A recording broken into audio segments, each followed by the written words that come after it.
Hello, another foreclosed property. Another day na naman tayo dito sa Lancaster, New City.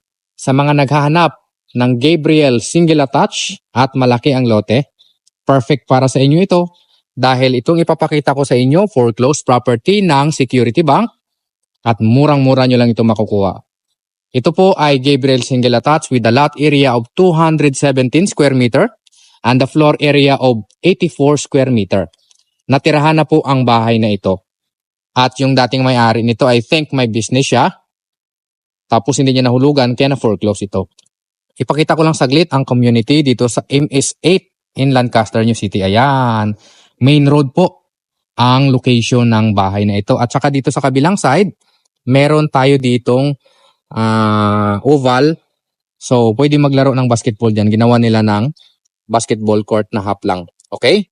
So, ang presyo po ng bahay na to ay 4,370,000 pesos lang. Wow, napakamura nito dahil 217 ang lot area nito. Napakalaki. Kasyang-kasya dito ang hanggang 5 sasakyan. Ito po ay 3 bedroom, 2 toilet and bath. Tara, pasukin na natin.